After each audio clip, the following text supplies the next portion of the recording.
ചടങ്ങിൽ വളരെ പ്രൗഢഗംഭീരമായ ഒരു ഈ അവാർഡ് ദാന ചടങ്ങിൽ സംബന്ധിക്കാൻ പറ്റിയതിലുള്ള സന്തോഷം ഞാൻ സംസ്കൃതിക്കും ഈ നാട്ടുകാർക്കും എൻ്റെ സ്നേഹം അറിയിക്കുകയാണ്. ഇപ്പോൾ ഇത് ഒരു ഭയങ്കര കോയിൻസിഡൻസ് ആയിട്ടാണ് ഇവിടെ നിൽക്കുന്നത്. 10 വർഷത്തിന് ശേഷം 2015 തോന്നുന്നു ആദ്യമായിട്ട് ഈ സംസ്കൃതി അവാർഡ് കൊടുക്കുന്നത് ഞാനാണ് മൃദുൽ എന്ന് പറയുന്ന പയ്യന് അന്ന് ഈ സംസ്കൃതി അവാർഡ് കൊടുത്തത്. അപ്പം എൻ്റെ കൈകൊണ്ടാണ് ഇതിൻ്റെ ഉദ്ഘാടനം തുടങ്ങിയത്. ഞാൻ വിചാരിച്ചത് അടുത്ത കൂടുതലൊന്നും പോകാൻ സാധ്യതയില്ല എന്നാണ് ഞാൻ വിചാരിച്ചത്. പക്ഷേ എൻ്റെ കൈ അത്ര വലിയ മോശമല്ല എന്ന് ഇപ്പോൾ എനിക്കിവിടെ 10 വർഷങ്ങൾക്ക് ശേഷം എനിക്കിവിടെ ഇപ്പോൾ നിൽക്കുമ്പോൾ എനിക്ക് മനസ്സിലാവും. കാരണം ഈ 10-11 വർഷമായിട്ട് ഇത് യാതൊരു തരത്തിലുള്ള തടസ്സങ്ങളുമില്ലാതെ ഈ ചടങ്ങ് നടന്നു പോവുകയാണ്. ഇത് മുമ്പോട്ടല്ലാതെ പിറകിലോട്ട് ഒരിക്കലും പോയിട്ടില്ല. മൃദുൽ എന്ന് പറയുന്ന പയ്യൻ കുളെ എന്ന സമാഹാരത്തിലൂടെ ഇപ്പോൾ മലയാളത്തിലെ എണ്ണം പറഞ്ഞ എഴുത്തുകാരൻ ഒരാളായിട്ട് മാറിക്കഴിഞ്ഞു. അന്നത്തെ പയ്യൻ അങ്ങനെ ആ അവാർഡ് കൊടുത്ത ഞാനും അത്യാവശ്യം വിലപ്പെട്ട രീതിയിൽ മുമ്പോട്ട് പോകുന്നുണ്ട്. പിന്നെ അതേപോലെ ഈ അവാർഡ് പിന്നീട് അശ്വിൻ ചന്ദ്രൻ മലയാളത്തിലെ ഏറ്റവും, അതായത് നിങ്ങൾക്കറിയാം, നിങ്ങളുടെ നാട്ടുകാരനാണ്, നിങ്ങൾക്കറിയാം, ഇവൻ വളരെ സ്കൂൾ പഠിക്കുന്ന സമയത്ത് തന്നെ ഇവൻ്റെ കവിതകൾ വായിക്കുമ്പോഴും പിന്നീട് ഇവൻ്റെ കഥകൾ വായിച്ചപ്പോഴും പിന്നീട് മാതൃഭൂമി ആഴ്ചപ്പതിപ്പിലെ ഏറ്റവും മികച്ച കോളേജ് വിദ്യാർത്ഥികൾക്കുള്ള മത്സരത്തിൽ 1ാം സമ്മാനം നേടിയപ്പോഴും ഒക്കെ അശ്വിൻ ചന്ദ്രൻ എന്താണ് എന്ന് നിങ്ങൾക്ക് മനസ്സിലായി കഴിഞ്ഞിരിക്കും. അങ്ങനെ അശ്വിൻ ചന്ദ്രൻ ഈ അവാർഡ് വാങ്ങിയിട്ടുണ്ട്.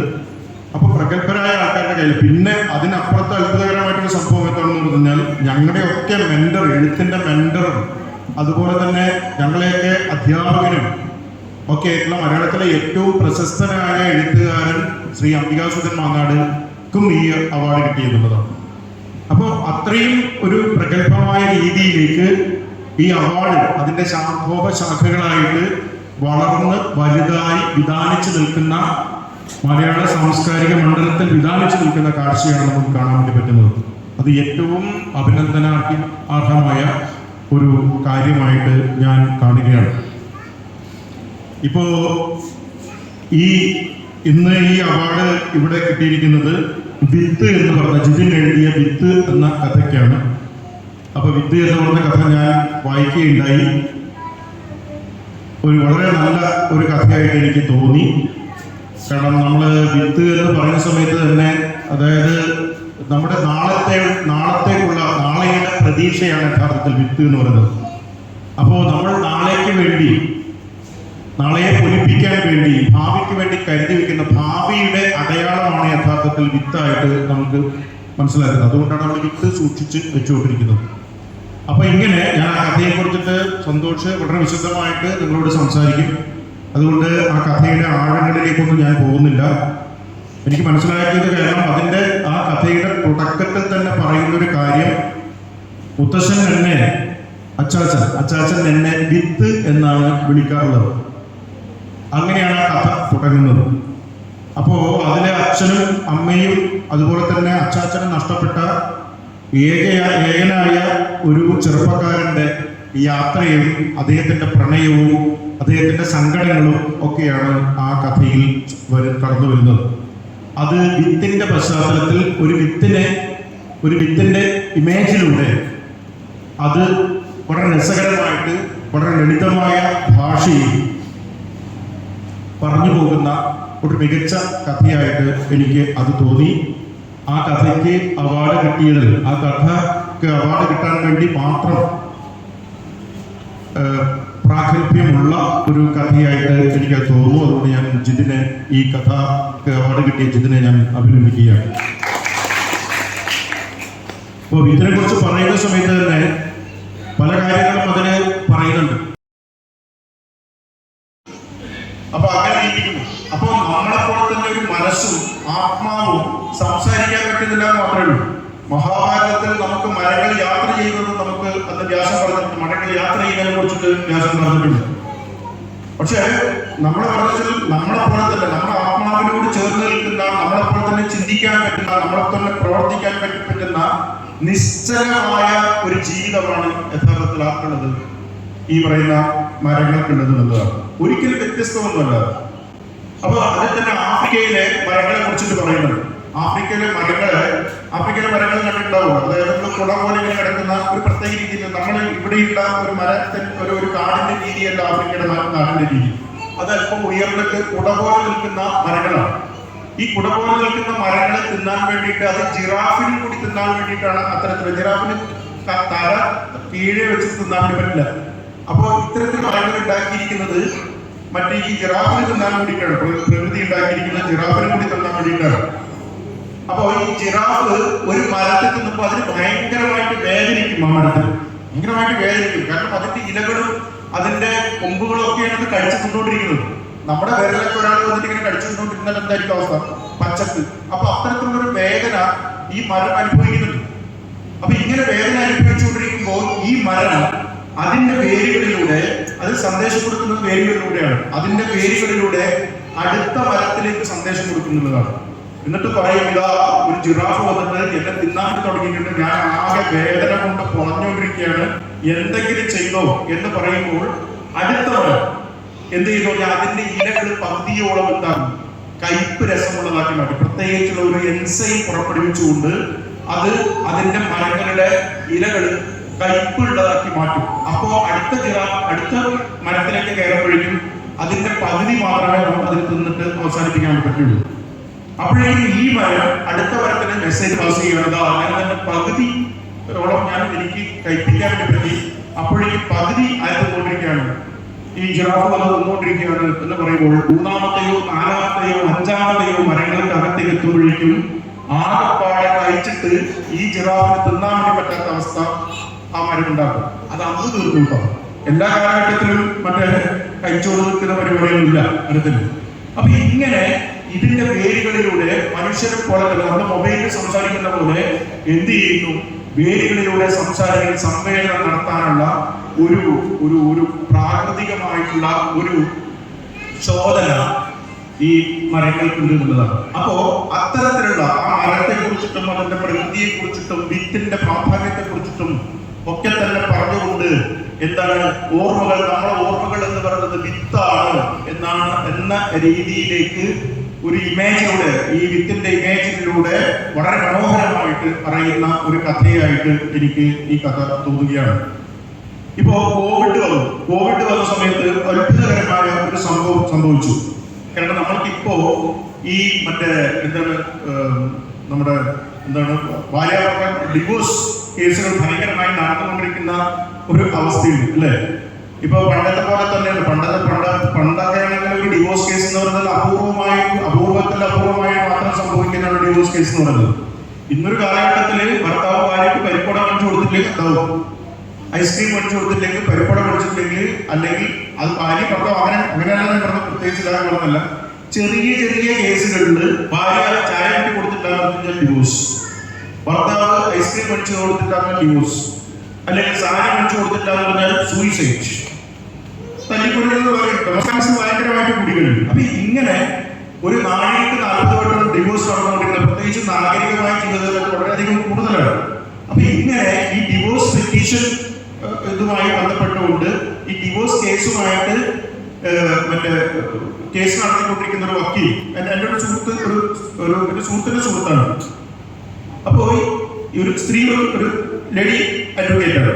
അപ്പോ അവരുടെ ഈ ഓഫീസിൽ ഒരു മരം ഒരു ഇന്റീരിയർ പ്ലാൻ വെച്ചിട്ടുണ്ട്, ഒരു മേശകളുണ്ട്.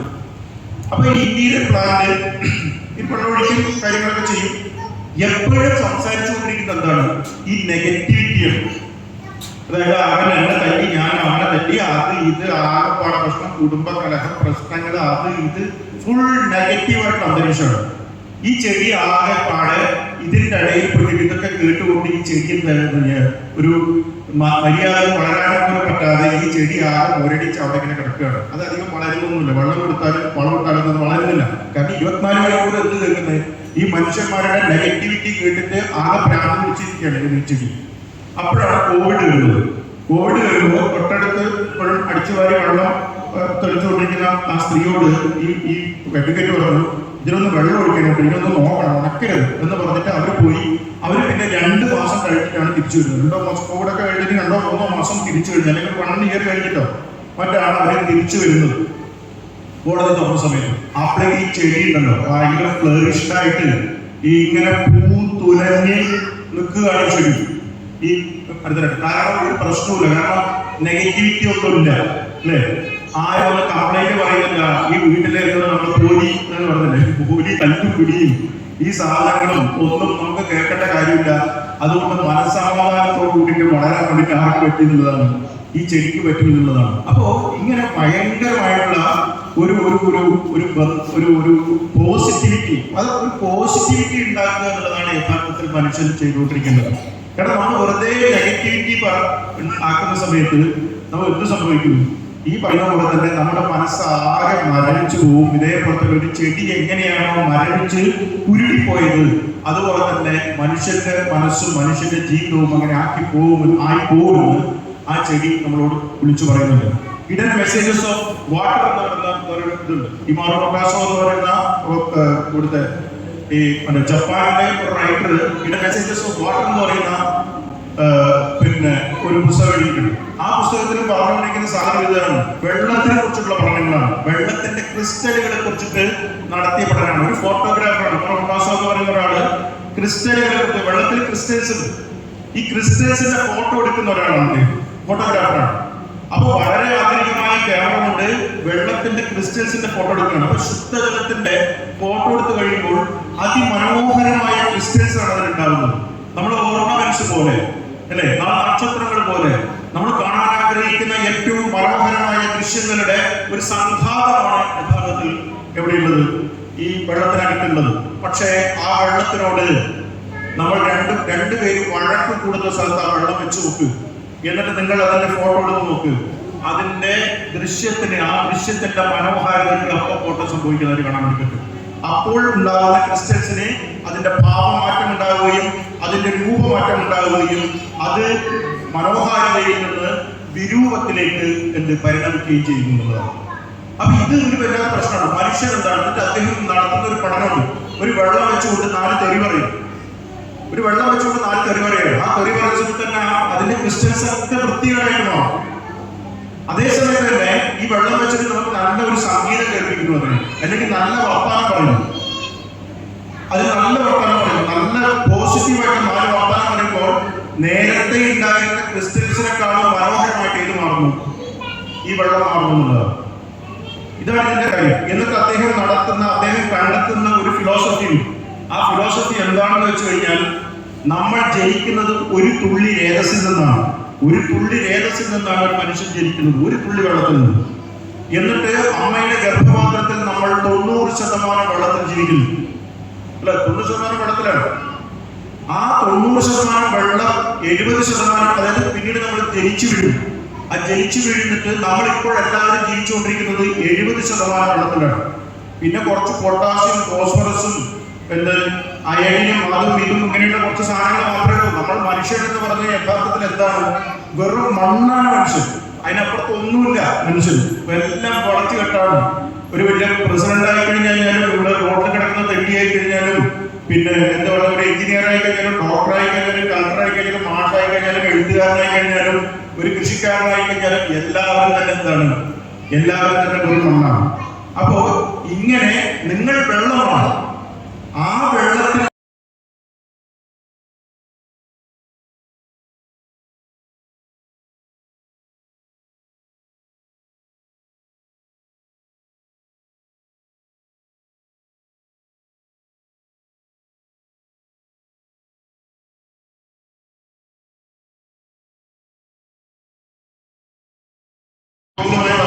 പച്ചവിൽ പറഞ്ഞ പുസ്തകം വന്നിട്ടുണ്ട്. അതില് ഈ പോർബന്തറിൽ വെച്ചിട്ട് ഗാന്ധിജി ഈ നൂൽനൂൽപ്പൊക്കെ നടത്തിക്കൊണ്ടിരിക്കുകയാണ്. ഈ അദ്ദേഹത്തിന്റെ ആശ്രമത്തിൽ വെച്ചിട്ട് സബർമതി ആശ്രമത്തിൽ വെച്ചിട്ട് നൂൽനൂൽപ്പൊക്കെ നടത്തിക്കൊണ്ടിരിക്കുകയാണ്. ആ സമയത്താണ് ഇദ്ദേഹത്തിന് നൂൽക്കാൻ തുടങ്ങി, ചർക്കയിൽ നൂൽക്കാൻ തുടങ്ങി. അപ്പോ അദ്ദേഹം അവിടെ ഇരുന്നിട്ട് പറഞ്ഞു, ഒരു ചെടി വേണം, ഒരു ചെടിയുടെ ഇല വെച്ചിട്ട് അതിന്റെ മുകളിൽ തലയുടെ മുകളിൽ ഇങ്ങനെ അങ്ങനെ വരച്ചിട്ടാണ് ഈ നൂൽ നൂൽക്കേണ്ടത്. അപ്പൊ ആ ചെടിയുടെ ഇലകൾ, ആ കുറച്ച് ഇലകൾ കൊണ്ട് തരാൻ വേണ്ടി പറ്റുമെന്ന് ചോദിച്ചു. അപ്പൊ കൂടെയുള്ള ഗാന്ധിജിയുടെ ശിഷ്യ അവിടെയുള്ള ചെറിയൊരു കുഞ്ഞുകുട്ടിയിലായിരുന്നു, പെൺകുട്ടി. അപ്പൊ കുട്ടിയോട് പറഞ്ഞു, എന്ത് ചെയ്യൂ മോളെ, ഒന്ന് പോയിട്ട് നീ ആ ചെടിയുടെ ഇല കുറച്ച് കൊണ്ടുവരാറുണ്ട് അല്ലെ. കുട്ടികളോട് കരിവേപ്പില കൊണ്ടുവരാന്ന് പറഞ്ഞു കഴിഞ്ഞാൽ എന്താണ്, എന്റെ തണ്ടന്നെ പൊട്ടിച്ചിട്ട് അവിടെ കൊണ്ടുവരും, അമ്മ കൊണ്ടുകൊടുക്കും അല്ലെ. ഒരു ഏലനെ പൊട്ടിച്ചിട്ട് ആർക്ക് കൊണ്ടുകൊടുക്കും, അമ്മ കൊണ്ടുകൊടുക്കും. അപ്പൊ പിന്നെ അതോടുകൂടി ആ കരിവേപ്പില തീർന്നു അതിന്റെ പരിപാടി. അപ്പോ ഇതുപോലെ എന്താന്ന് വെച്ച് കഴിഞ്ഞാൽ ഈ കുട്ടിയോട് പറഞ്ഞു, കുട്ടി ഇതേപോലെ തന്നെ ആ രാത്രിയിൽ ആ ചെടിയിൽ നിന്ന് അതിന്റെ വലിയൊരു കമ്പ് പൊട്ടിച്ചിട്ട് കൊണ്ടുകൊടുക്കും. ഇത്രയധികം വലിയൊരു ഏലി അല്ലെ, നമ്മുടെ നാടൻ ഭാഷയിൽ ഒരു ഏലനെ പൊട്ടിച്ച് കൊണ്ടുകൊടുക്കുമ്പോൾ ഗാന്ധിജി ഒന്നും പറഞ്ഞില്ല. ഗാന്ധിജി പറഞ്ഞ ഒരു കാര്യം മാത്രമേ ഉള്ളൂ, പാവം ഉറങ്ങുന്ന ആ ചെടിക്ക് എത്ര വേദനിച്ച് കാണും എന്ന് മാത്രം പറഞ്ഞു. പിന്നീട് ആ കുട്ടി ഒരിക്കലും അത് ആവർത്തിച്ചിട്ടില്ല എന്നുള്ളതാണ്. അതായത് പ്രകൃതിയെ കുറിച്ചുള്ള സ്നേഹം പറഞ്ഞു കൊടുക്കേണ്ടത് അങ്ങനെയാണ്, അധികം വാക്കൊന്നും വേണ്ട. ഒറ്റ കാര്യം മാത്രമേ പറഞ്ഞിട്ടുള്ളൂ, ഉറങ്ങുന്ന ആ ചെടിക്ക് എത്രമാത്രം വേദനിച്ചിട്ടുണ്ടാവും എന്ന് മാത്രമേ ഗാന്ധിജി പറഞ്ഞിട്ടുള്ളൂ.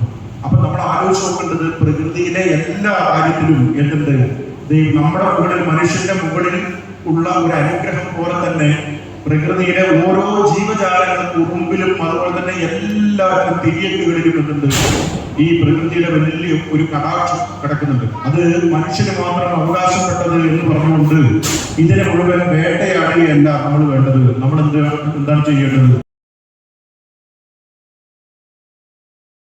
പഴയ രീതിയിലുള്ള ഒരു ആദിവാസി കുടിലാണ് അദ്ദേഹം. കുടിൽ എന്ന് പറഞ്ഞാൽ നല്ലൊരു വീട്, പണ്ടത്തെ നമ്മളെ വീടില്ല, പോര മേഞ്ഞ് അങ്ങനെയുള്ള വീട്. അദ്ദേഹം പറയുന്നത് എന്താണെന്ന് വെച്ച് കഴിഞ്ഞാൽ, എനിക്ക് ഇതിന് 27 ഏക്കർ കൃഷിയുണ്ട്, ഇത്രയും 68 വർഷം 75 വർഷമായി, 77 വയസ്സായി, ഇത്രയും കാലം കൃഷി ചെയ്തുകൊണ്ടിരിക്കുകയാണ്.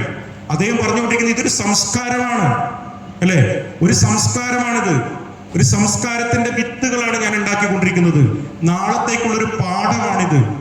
എങ്ങനെ മനുഷ്യൻ പ്രകൃതിയുമായിട്ട് ഇണങ്ങി ജീവിക്കണം, എങ്ങനെ ഈ ലോകത്ത് ഇപ്പൊ കടന്നു വന്നുകൊണ്ടിരിക്കുന്ന ആഗോളവൽക്കരണത്തിന്റെ ഈ കാലഘട്ടത്തിൽ, അല്ലെങ്കിൽ സാങ്കേതികവൽക്കരണത്തിന്റെ AI-യുടെ ഈ കാലഘട്ടത്തിൽ ഉണ്ടായിക്കൊണ്ടിരിക്കുന്ന അന്ധകവിത്തുകളുണ്ട് അല്ലെ. അന്ധകവിത്തുകളാണ് ഈ അന്ധകവിത്തുകൾ എന്ന് പറഞ്ഞാൽ ഒറ്റ പ്രാവശ്യം മാത്രമേ നമുക്ക് കൃഷി ചെയ്യാൻ വേണ്ടി പറ്റൂ. അതിന് പിന്നെ വേറെ വിത്തുകളൊന്നുമില്ല. അത് ഒരു വലിയ കുത്തകയുടെ കയ്യിലാണ് കിടക്കുന്നത്. ഇപ്പോൾ ഈ പറയുന്ന ഈ NDA ഗവൺമെന്റ് എന്തുകൊണ്ട് വന്നു, ഈ പറയുന്ന പോലെ ഈ പറഞ്ഞ അന്ധക വിത്തുകളുടെ, അതായത് ജനിതക വിത്തുകളുടെ ഈ കരട് രേഖ 2025 കൊണ്ടുവന്നു. ഏറ്റവും ഭീകരമായിട്ട് കർഷകർക്ക് എതിരെയുള്ള ഒരു ബില്ലാണത്. അത് നമ്മൾ മനസ്സിലാക്കുന്നില്ല. അതൊക്കെ ഇതിന്റെ ഇടയിലൂടെ നടന്നു പോകുന്നുണ്ട്. പല കാര്യങ്ങളും ഇറാനിൽ യുദ്ധം നടക്കുന്ന മുകളിലോട്ട് പോകുന്നത് മാത്രമേ നമ്മൾ കാണുന്നുള്ളൂ, താഴെ നടന്നുകൊണ്ടിരിക്കുന്ന കാര്യങ്ങൾ നമ്മൾ കാണുന്നില്ല. അത്തരത്തിലുള്ള വിത്തുകൾ വന്നു കഴിഞ്ഞു കഴിഞ്ഞാൽ അതിന്റെ ഉൽപാദനം മുഴുവൻ ആരുടെ കയ്യിലാണ്? യൂറോപ്യൻസിന്റെ മറ്റേ വിദേശികളുടെ കയ്യിലാണ്. അവരാണ് അതിന്റെ ഉൽപാദനത്തെ കുറിച്ച് നിർണ്ണയിക്കുന്നത്, അവരാണ് അതിന്റെ വിതരണ സമ്പ്രദായത്തെ കുറിച്ച് നിർണ്ണയിക്കുന്നത്, അവരാണ് അതിന്റെ വില നിശ്ചയിക്കുന്നത്, അതിന്റെ ക്വാളിറ്റി നിശ്ചയിക്കുന്നവരാണ്, അതിന്റെ ഗവേഷണങ്ങളും സാങ്കേതിക പ്രവർത്തനങ്ങളും നിശ്ചയിക്കുന്നവരാണ്. അങ്ങനെ നിൽക്കുമ്പോൾ കിട്ടിയത് വാങ്ങി കൃഷി ചെയ്യുക എന്ന് പറയുന്ന ഒരു അവസ്ഥയിലേക്കാണ് കാര്യങ്ങൾ പോയിക്കൊണ്ടിരിക്കുന്നത്. അപ്പോ ഇത്തരത്തിലുള്ള അന്ധകവിത്തിന്റെ മുകളിൽ നേരത്തെ പറഞ്ഞ പോലെ മനുഷ്യത്വത്തിന്റെ പുതിയ വിത്തുകൾ പാകുക എന്നുള്ളതാണ് ഒരു കർഷകന്റെ ധർമ്മം. ഒരു കർഷകന്റെ ധർമ്മം തന്നെയാണ് ഒരു കഥാകൃത്ത് നിർവഹിച്ചുകൊണ്ടിരിക്കുന്നത് എന്നുള്ളത് മനസ്സിലാക്കണം. അദ്ദേഹം മണ്ണിൽ കൃഷി ചെയ്യുമ്പോൾ കഥാകൃത്ത് സമൂഹത്തിന്റെ മനസ്സിൽ കൃഷി ചെയ്യുന്നു എന്നുള്ളതാണ് അല്ലെ. അത് മണ്ണിൽ കൃഷി ചെയ്യുമ്പോൾ, കർഷകൻ മണ്ണിൽ കൃഷി ചെയ്യുമ്പോൾ കഥാകൃത്ത് മനുഷ്യ മനസ്സുകളിൽ കൃഷി ചെയ്യുന്നു. നന്മയുടെ വിത്തുകൾ അയാൾ നട്ടു വളർത്തിക്കൊണ്ടിരിക്കുന്നു. ആ വളർത്തിക്കൊണ്ടുവന്ന ആ ഒരു വലിയ ഒരു നന്മയുടെ വനത്തെ അദ്ദേഹം ആർക്ക് നൽകുന്നു? അതിന്റെ ശാദ്വലതയും അതിന്റെ പ്രസന്നതയും അതിന്റെ കാറ്റും വെളിച്ചവും ഓക്സിജനും ആർക്ക് നൽകുന്നു? സമൂഹത്തിന് നൽകുന്നു എന്നുള്ളതാണ്. അതാണ് യഥാർത്ഥത്തിൽ ഒരു കഥാകൃത്ത്, ഒരു സാഹിത്യകാരൻ ലോകത്തെ സമ്മാനിച്ചുകൊണ്ടിരിക്കുന്നത്. കബീർ പറഞ്ഞിട്ടുണ്ട്, നിങ്ങൾ എല്ലാവരും വായിച്ചിരിക്കുന്ന ഒരു സംഭവമാണ്. കബീർ പറഞ്ഞിരിക്കുന്ന കാര്യം, ഓരോ നെൽമണിയിൽ, അതായത് ഓരോ വറ്റിലും അത് കഴിക്കേണ്ടത് ആരാണെന്നുള്ളതിന്റെ പേരെഴുതി വെച്ചിട്ടുണ്ട് അല്ലെ. ഓരോരുത്തർ കഴിക്കുന്ന